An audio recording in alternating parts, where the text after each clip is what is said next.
안녕하세요. 자, 이제 서술형 마에스트로 2주차 수업입니다.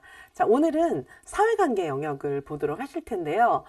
사회는 선생님들께서 너무너무 많이 헷갈리시는 그런 부분이잖아요. 그래서 이 사회관계 영역에서 선생님들께서 가장 많이 좀 헷갈리실 만한 그런 부분들을 모아보았는데요. 정말 이거 작년 가을에도 이제 이 비슷한 문제들을 정리를 한 적이 있는데, 그때에 비해서 난이도를 많이 떨어뜨렸어요. 왜냐하면은, 이제 정말 그 개념들을 확실하게 공부할 수 있게끔, 난이도를 떨어뜨렸습니다. 난이도를 떨어뜨렸다는 것은 지문에, 선생님들께서 캐치할 수 있는 그런 확실한 단서가 되는 그 지문들이나 단어들, 뭐 이런 것들을 많이 넣었어요. 그래서 혹시 작년에 비슷한 강의를 들어보셨던 선생님들은 왠지 쉽다 그런 생각이 좀 드실 거고 비슷한 것 같은데 왜 이거는 쉽지? 막 이런 생각이 드실 건데 그 이유는 결정적인 단어들을 많이 넣었어요. 원색적으로 이렇게 딱딱 매칭되는 단어들을 넣었는데 난이도를 높이게 되면은 그런 단어들을 우회적으로 바꾸면은 난이도가 높아지는 거예요. 그래서 1월에는 이제 굉장히 직접적인 단서가 되는 단어들이 들어가 있는 것으로 연습을 하시다가 가을에는 그걸 다 빼고 훨씬 간접적인 단어들이 들어가는 것을 보면 훨씬 어렵게 느껴질 것입니다. 자, 또한 그럼에도 불구하고 이제 초수 선생님들은 이거 되게 어렵다 그런 생각들이 많이 드실 텐데 그 이유는 뭐냐 하면 이 개념 자체가 쉽지 않은 거예요. 그런데 이 문항들을 보시면 아시겠지만 정말 여기서 작년 2025에 문제가 진짜 많이 나왔구나. 사회관계 영역에서 선생님들께서 헷갈리고 틀리셨던 거 또는 공부를 했기 때문에 맞았던 거 그런 것들이 여기 정말 많이 있구나. 작년 가을에 진짜 적중하는 문제를 많이 풀어봤구나. 그런 생각들을 하게 되실 겁니다. 자, 그래서 1번부터 출발하실 건데요. 먼저 사회교육 접근법부터 보도록 하시겠습니다. 자, 1번입니다. 여기 이제 김 교사는 유치원에서 매일 놀이 시간이 끝나면 아이들과 함께 장난감을 정리하고 있어요. 자, 여기 아이들과 함께 장난감을 정리하고 있죠. 그래서 이 아이들이 공동체 생활에서 협동심과 책임감을 기르고 이렇게 하고 있습니다. 자, 이거는 무엇입니까? 이거는 사회생활 접근법이 되겠죠. 자, 요거는 사회생활 접근법이 되겠습니다. 사회생활 접근법이고요. 자, 그 다음에 이제 동그라미 2는 한번 보시겠습니다. 자, 동그라미 2번. 요거 사실은 작년에 요거 정말 기출되었던 거죠. 2025에 이제 기출되었던 건데 작년 가을에도 비슷한 문제 풀어보았는데 작년 가을에 비해서 직접적으로 힌트를 주는 그런 단어들이 훨씬 많기 때문에 지금 1월에 공부하시기에 딱 좋은 그런 내용으로 이제 구성이 되었습니다. 자, 소방서의 현장학습을 갔습니다. 소방관들과 직접 대화도 하고 소방 장비 체험도 해보고 또 우리 동네 소방서의 역할과 기능을 직접 체험한다. 뭐 이런 단어들이 굉장히 중요한 단어들이에요. 왜냐? 이게 바로 직접 환경 접근법이거든요. 벌써 이제 직접 뭐 이런 단어들이 벌써 들어있으면은 훨씬 쉽게 느껴지죠. 자, 직접 환경 접근법입니다. 자, 이따가 이제 모범 답안을 좀 보도록 하시고요. 3번은 뭐예요? 설날을 맞아. 이렇게 이제 벌써 공휴일이 딱 등장하면 이거 공휴일 아닌가? 뭐 이런 식으로 생각할 수가 있는데 이제 공휴일이란 단어, 직접 단어, 뭐 공동체 생활, 협동심 이런 단어들을 딴 걸로 바꿔버리면은 선생님들 이게 뭐지? 막 이렇게 생각을 하시는 거예요. 혹시 작년 가을에 공부를 하셨다가 1차 시험에서 너무너무 아깝게 안 되신 선생님들이 계신다면은 그때 풀어봤던 문제가 왜 어려웠는지 아마 좀 생각이 나실 거예요. 지금 이렇게 직접적인 단어들이 들어있으면 훨씬 쉬워지는 건데 사실 시험에서 난이도를 조정하는 거는 여러 가지 방법이 있는데 교수들 입장에서는 이제 간접적인 단어들을 쓰기를 더 좋아하죠. 그러니까 작년 2025 유아임용 시험 문제도 쉽게 바꾸려면 직접적인 단어들을 넣으면 쉬운 거예요. 근데 모두 다 간접적인 표현들이 들어가 있기 때문에 많이 어려웠던 겁니다. 자, 여기 직접 환경 접근법이 있고요. 자, 설날이니까 이거는 뭐 공휴일 접근법이 되겠죠. 공휴일 접근법이고 그 다음에 이제 4번 보도록 하시겠습니다. 4번에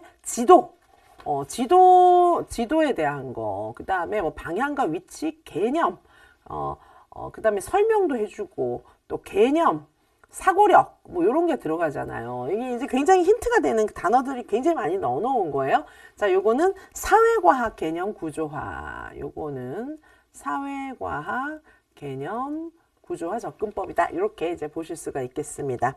뭐 여기 이제 뭐 개념이라는 단어, 그다음에 사고력 뭐 이런 단어가 들어있기 때문에 사회과학 개념 구조화 접근법인가 보다. 이렇게 눈치를 채실 수 있을 것 같아요.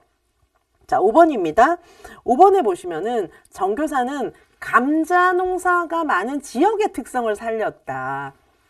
지역 특성 뭐 이런 거 나오고, 그 다음에 지역의 특산물, 그 다음에 우리 지역 뭐 이런 단어들이 이제 굉장히 많이 들어가 있잖아요. 그래서 동그라미 5번 같은 경우에는 사회문화적 환경 접근법이다. 이렇게 볼 수가 있겠죠. 자, 그래서 선생님들께서 요거는 이런 식으로 이제 직접적인 단어들이 나오면 쉽게 매칭시킬 수가 있는데 1월에는 이렇게 연습하시는 게 좀 좋아요. 그래야 개념을 확실하게 이해하시고 사례에 적용하는 거를 배우시는데, 가을에는 이제 이렇게 하시면 안 돼요. 가을에는 이제 교수들이 문제를 못되게 낼 수가 있기 때문에 그거를 이제 가을에는 대비하셔야 되고, 1월에는 기초부터 찬찬히 다지시는 게 좋으니까, 자, 여기에 직접적인 힌트가 되는 단어들로 연습을 하시면서 개념을 확실하게 다지시고, 가을에는 이것보다 훨씬 난이도가 높아진 다양한 문제를 연습을 하시는 게 좋겠습니다. 자, 동그라미 6번 보시면은, 자, 윤교사는 벌써 이제 여기 다문화 뭐 이런 단어가 막 들어가 있잖아요. 그렇죠? 서로 다른 문화, 다문화, 다양한 나라 뭐 이런, 너무 다문화라는 단어가 아예 들어가 있기 때문에, 자, 이거는 다문화 교육 접근 방식이다. 뭐 이렇게 볼 수가 있겠습니다. 자, 그러니까 자, 지금 이렇게 보시면은 좀 쉬워요. 내용이 쉬운데, 자, 요거 답을 좀 보도록 하실게요. 자, 답을 보시면은 우리 문제에서 그렇게 판단한 이유까지 쓰라고 했거든요. 사실 이제 모범 답안 자체가 또 정답이 될 수가 있겠습니다. 모범 답안 자체가 해설 자료면서 또 정답이면서 이렇게 되는 것입니다. 자, 사회생활 접근법 보시면은 동그라미 1번은 이제 사회생활 접근법이고, 판단한 이유는 일상생활 속에서 공동체 의식이나 규칙 이런 것들을 실천할 수 있도록 하기 때문이다. 직접 환경 접근법, 요거 보시면 지역사회 기관을 직접 방문하기 때문이다. 자, 그리고 여기 보시면은 요 앞에 이제 사례가 나와 있고, 그 다음에 이게 이제 왜 이 접근법이냐, 이렇게 이제 판단한 근거를 쓰시면 되겠습니다. 자, 그래서 여기는 앞부분은 사례이고, 사실상 이 뒷부분은 이론이 되겠죠. 그래서 사회생활 접근법이 무슨 뜻인지 뒤에는 이제 그렇게 쓰시면 되고, 앞부분은 지문의 사례를 쓰시면 되겠습니다. 자, 그래서 동그라미 2번도 직접 환경 접근법인데, 이렇게 볼 수 있는 이유는 이 교사가 소방서 현장 학습을 갔는데, 직접 환경 접근법이라고 하는 것은 지역사회 기관을 직접 경험하는 그런 방식이기 때문입니다. 자, 공휴일 접근 방식, 뭐 설날, 뭐 세배 예절 이런 게 나오는데, 공휴일 접근 방식은 말 그대로 공휴일을 활용하는 방법이기 때문입니다. 자, 그 다음에 동그라미 4번은 아까 보셨던 것처럼 사회과학 개념 구조화 접근법인데, 여기서 사례에서 지도를 통해서 방향과 위치 개념을 가르쳐 주고 있는데, 사회과학 기본 개념을 이해시키고 있는 것이 바로 사회과학 개념 구조화 접근법이기 때문입니다. 자, 그 다음에 동그라미 5번은 사회문화적 환경 접근 방식인데, 자, 요거는 이제 앞에 사례가 나와 있고, 이 뒤에는 개념이 나와 있습니다. 특성과 문화, 지역의 특성과 문화를 반영했기 때문이다. 뭐 이렇게 설명할 수 있고요. 다문화 교육 접근 방식, 여기 앞부분은 사례고, 자, 요 앞부분은 사례고, 자, 이 뒷부분은 좀 이론이다. 이렇게 보실 수가 있겠습니다. 요거는 다양한 문화에 대해서 이해와 존중을 강조하는 그런 접근 방법이다. 이렇게 볼 수가 있겠습니다. 자, 그러나 1번 문제 해설, 당연히 각 접근 방법에 대해서 선생님들께서 잘 알아두시면 되는 그런 내용입니다. 자, 여기 이렇게 자세히 정리를 해 두었어요. 그래서 이 내용들을 좀 보시고 키워드 이렇게 볼 수가 있겠습니다. 자, 그 다음에 2번 문제로 넘어가 보실게요. 자, 2번에 보시면은, 자, 2번 문제를 좀 보도록 하시겠습니다. 자, 2번 문제 보시면, 자, 2번 문제로 다시 한번 좀 가보시겠습니다. 자, 2번 문제입니다. 자, 2번의 문제를 보시면 동그라미 1에서 동그라미 10의 사례에 나타난 유아의 사회와 관련 요인들을 또 사례와 관련 지어서 설명하라. 사회화 요인들을 이 사례와 관련지어서 이게 사회화, 유아 사회화와 관련된 요인 중에 이게 답이 뭐냐? 요거를 이제 물어보고 있는 것입니다. 자, 그래서 유아의 사회화, 여기서 이제 공부했던 개념들을 하나씩 끄집어내는 건데, 이거 선생님들께서 굉장히 헷갈려 하시는 그런 내용들입니다. 자, 그래서, 여기 이제 동그라미 1번 문제 보도록 하시겠습니다. 동그라미 1번 보시면은, 여기서, 내가 제일 빠르다. 이렇게 이제 애가 외치고 있잖아요. 내가 제일 빠르다. 라고 외치고, 자신의 능력에 대해서 자랑스럽게 표현하고 있어요. 그런데 이제 내가 제일 빠르다. 나의 특성을 아는 거기 때문에 요거는, 사실상 자인식이 될 수도 있고, 자존중감으로도 볼 수가 있는데, 사실 얘가 이제 나에 대해서 자랑스러워하지만은 나를 인식하는 거, 나의 능력에 대해서 인식하는 거, 나의 특성을 파악하는 거, 요런 게 나오면은 자아 개념, 자아 인식으로 볼 수가 있어요. 그런데, 여기서 이제 나에 대해서 엄청 막 자랑스러워하는 측면이 강조되면 자아 존중감으로 볼 수가 있는데, 사실 조금 애매모호합니다. 그래서, 동그라미 1번 같은 경우에는 얘가 사실 이제 여기서 동그라미 3번 같은 경우에 요거는 명확한 자아 존중감이에요. 요거는 굉장히 명확한 자아 존중감입니다. 자, 왜 그러냐 하면은 요거는 여기 애가 칭찬을 받으니까 너무 기뻐하면서 막 이런 얘기가 나오잖아요. 그래서 동그라미 3번은 굉장히 명확하게 자아 존중감이에요. 그런데 여기 동그라미 1번은 내가 제일 빠르다라고 자신있게 외치면서 나의 특성을 파악하고 그 다음 체육대회 활동에서 적극적으로 참여하고 자신의 능력에 대해서 인지하는 그런 게 나오거든요. 그래서 요거는 자아 존중감보다는 자아 인식, 나에 대해서 인식하는 거, 자아 개념 뭐 이런 것으로 좀 사실 볼 수가 있어요. 자아 인식이 발달하고 있다. 그래서 이게 자아 개념, 사실 자아 인식과 자아 개념도 조금 애매모호한 부분이 있거든요. 그래서 사실 동그라미 1번 같을 경우에는 좀 광범위하게 답이 될 수가 있겠지만 저거는 동그라미 1의 표현은 사실상 자아 존중감보다는 자아 인식이나 자아 개념의 측면이 더 크게 사실상 표현이 되어 있는 것입니다. 그러나 이제 시험에서는 이제 답의 범위가 어디까지 갈 수 있을지는 좀 알 수가 없죠. 좀 더 명확하게 표현해 주는 것이 있으면 좋은데 요즘은 뭐 저렇게 이제 조금 사실 동그라미 1번 같은 경우에는 이제 공부를 많이 하신 분들은 출제 의도가 보일 거거든요. 그래서 동그라미 1은 사실상은 오히려 자아 인식이나 자아 개념에 가까운 겁니다. 자아 존중감보다는 나의 능력에 대해서 인식하는 측면이 더 많은 거예요. 왜냐하면은 얘가 내가 제일 빠르다라고 외친 다음에 내가 진짜 빠르구나 이렇게 하면서 예를 들면 나의 진로 선택 같은 거 할 때도 내가 잘하는 거를 중심으로 진로 선택을 하고 이런 거잖아요. 그거는 자아 존중감이라기보다는 나의 특성을 잘 인식하는 거예요. 그래서 동그라미 1번은 사실상 자아 인식의 발달로 보는 게 가장 최선답입니다. 그런데 이제 자아 개념 또는 자아 존중감 여기까지 어느 정도 확장을 시켜 나가실 수 있을 것입니다. 자, 그 다음에 이제 동그라미 2번 같은 경우에 요거는 이제 자아인식이에요. 자아인식. 왜냐하면은, 옷차림 같은 것도 꼼꼼히 살피면서 나에 대해서 이제 알아가고 있는 거기 때문에 자아인식이고, 이제 동그라미 3번은 진짜 이제 자아 존중감이 되는 것이겠죠. 그 다음에 동그라미 4번 보시면 서준이는, 부모님이 우리 서준이 진짜 잘했네. 막 이렇게 얘기하니까 더 열심히 블록을 쌓고 있어요. 하지만, 친구들이 자신을 끼워주지 않으니까 슬퍼하고 이렇게 하고 있거든요. 그러니까 얘는 이제 사회적 자아, 거울자, 사회적 자아 지금 요게 나타난 거예요. 칭찬을 받을 때는 그거에 대해서 영향을 받고 그 다음에 자신을 끼워주지 않고 뭐 이럴 땐 또 그거에 영향을 받고 이런 거기 때문에 요거는 이제 사회적 자아의 그런 특성이 크게 나타나고 있는 것입니다. 자, 소영이 보시면은 소영이는 난 4살 여자야. 뭐 그다음에 성별도 언급하고 요건 이제 자아 개념이겠죠. 요거는 자아 개념입니다. 자아 개념인데 자아 개념 중에서 분류적 자아 이렇게 볼 수가 있겠죠. 분류적 자아 이렇게 볼 수가 있겠습니다. 자아 개념 중에서 유아 시기에 주로 나타나는 분류적 자아, 뭐 분류적 자아 개념 이렇게 쓰셔도 괜찮고 그냥 자아 개념 이렇게 쓰셔도 괜찮겠습니다. 자, 그 다음에 6번 문제 보도록 하시겠습니다.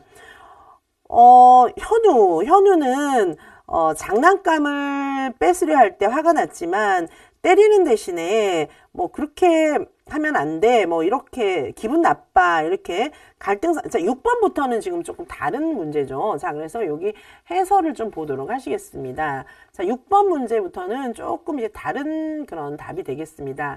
자, 6번 보시면은 자, 6번은 현우는 친구가 장난감을 뺏으려 할 때 자, 지금 5번까지는 자아 개념 뭐 이런 것이고 6번부터는 약간 정서 조절 뭐 이런 거에 관련된 것입니다.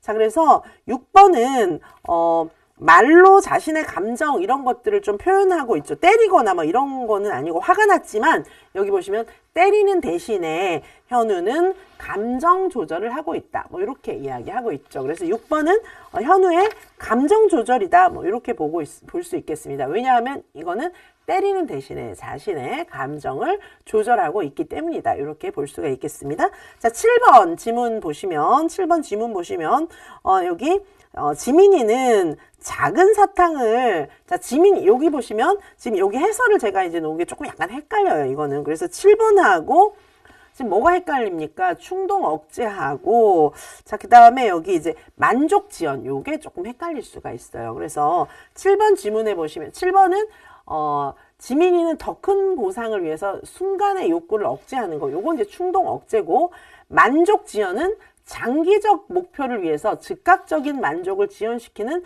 자기 통제력이 발달하는 거. 여기 7번하고 9번은 좀 많이 헷갈리실 거예요. 그래서 7번은 순간의 욕구를 억제하는 거. 요게 이제 충동 억제고 그 다음에 좀 장기적인 그런 목표를 위해서 자신의 만족을 좀 지연시키는 거. 자, 요거는 자기 통제력이 될 것입니다. 자, 그래서 충동 억제와 만족 지연. 요거 여기 충동 억제와 만족 지연. 자, 요거 여기 이제 둘 다 자기 통제력이긴 해요. 자기 통제력이긴 하지만은 자, 충동 억제는 좀 즉각적인 만족을 지연시키는 것이라면 여기 충동 억제는 즉각적인 만족을 지연시키는 것이라면 만족 지연은 장기적 목표를 세우고 그거를 위해서 자기를 통제하는 거예요. 그러니까 충동 억제와 만족 지연이 다 자기 통제와 관련된 것이니까 선생님들이 뭐지? 막 이렇게 헷갈리실 수가 있어요.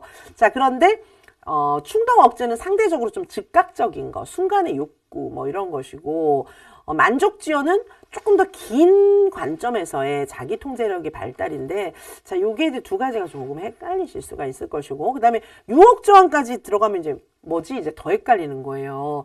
유혹 저항은 뭐냐 하면은 뭔가 이제 나쁜 유혹이 오는 거예요. 내가 좋은 거 하려고 그러는데 먼저 뭔가 좀 나쁜 유혹이 오는 거. 그래서 이건 유혹을 이겨내고 책임감 있는 행동을 선택하는 이건 자기조절 능력하고 조금 관련이 있는 것입니다. 그래서 사실 이제 선생님들께서 여기 이 7, 8, 9번은 다 헷갈리는 거예요. 7번, 8번, 9번은 아마도 다 헷갈리실 겁니다. 자, 그래서 선생님께서 이 7, 8, 9번 요거 잘 구분을 해 놓으실 필요가 있습니다. 7번은 충동 억제, 8번은 유혹 저항, 9번은 만족 지연 이렇게 이제 볼 수가 있겠습니다.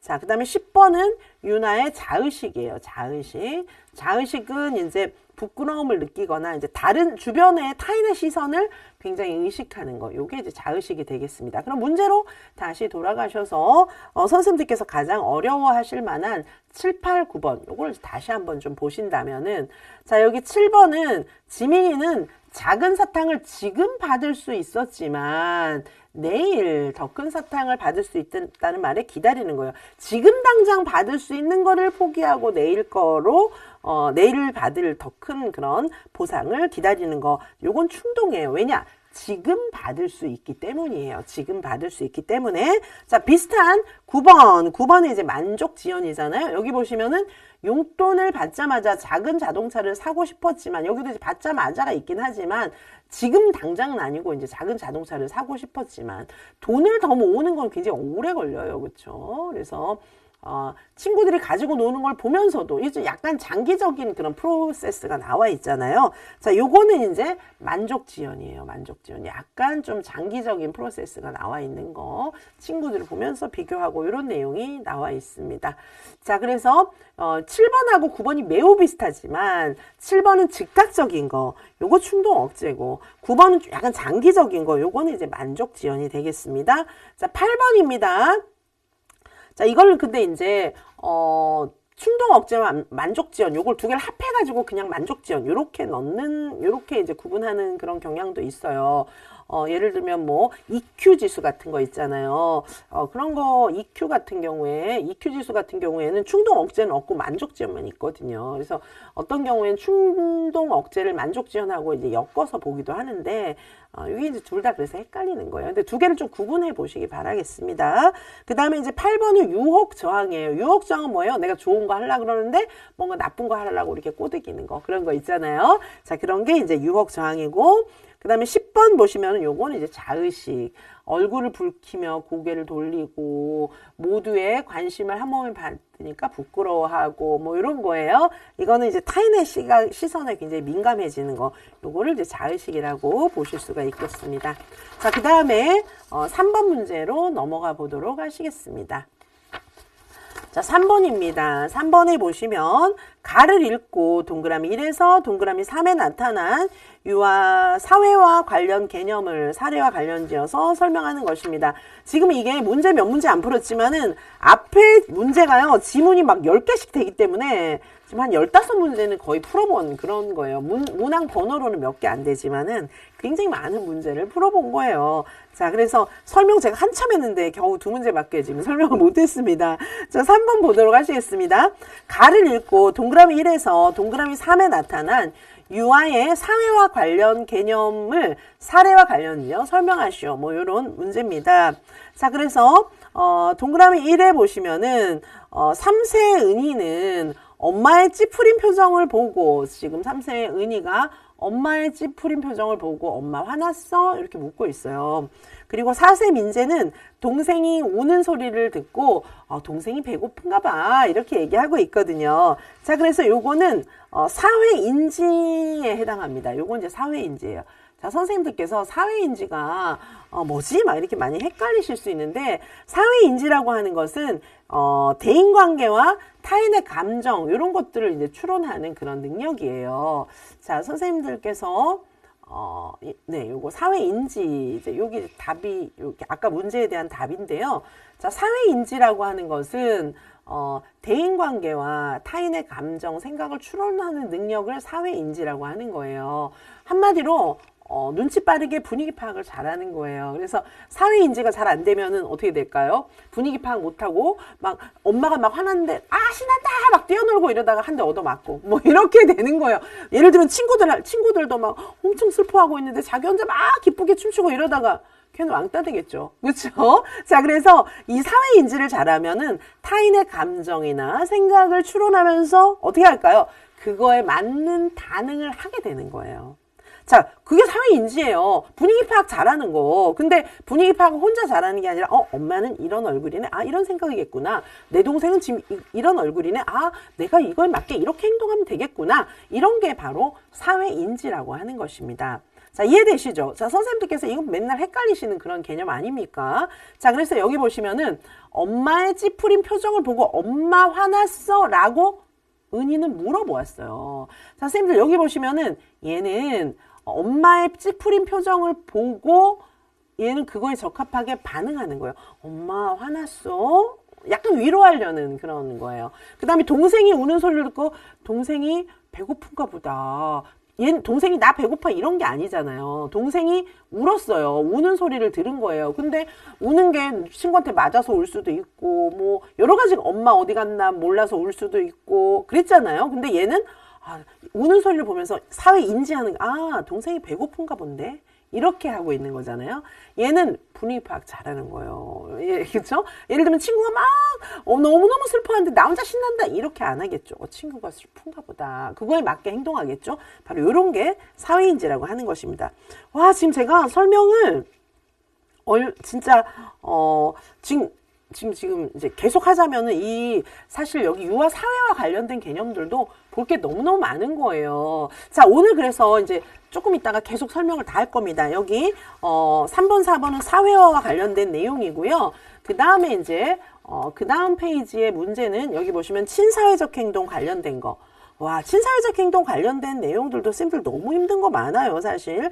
역할 수용, 감정이입, 막 이거 너무 어려운 거예요. 요거 지문을 통해서 싹 다 구분해 보겠습니다. 지리 개념, 역사 개념, 선생님들 특히 뭐 방향과 위치 이런 거 정말 구분 잘 못 하시는 경우가 많잖아요. 오늘 이거 다 확 잡도록 하겠습니다. 그리고 그 외에도 선생님들하고 우리가 사회관계 영역 총정리 딱 구분해드리는 자료까지 있거든요. 자, 근데 이게 지금 뭐 요 2번 문제도 설명할 게 너무 많아요. 가치 명료화 이런 것도 다 볼 거예요. 다문화, 경제교육, 그다음에 이제 여기 사회탐구 학습의 절차라든가 가치 명료화, 여기 이제 의사결정 뭐 이런 거 오늘 다 볼 거예요. 그래서 선생님들께서 오늘 아마 이 마에스트로 2반은 정말 철저하게 각 영역의 어려운 문제들을 완전 극복하는 그런 반이기 때문에 오늘 사회관계 완전 끝내도록 하겠습니다. 자, 그러면 1교시는 간단하나마 이 정도로 좀 정리를 하고 2교시에 제가 본격적으로 또 계속 설명드리도록 하겠습니다. 잠시 쉬었다가 계속 하시겠습니다.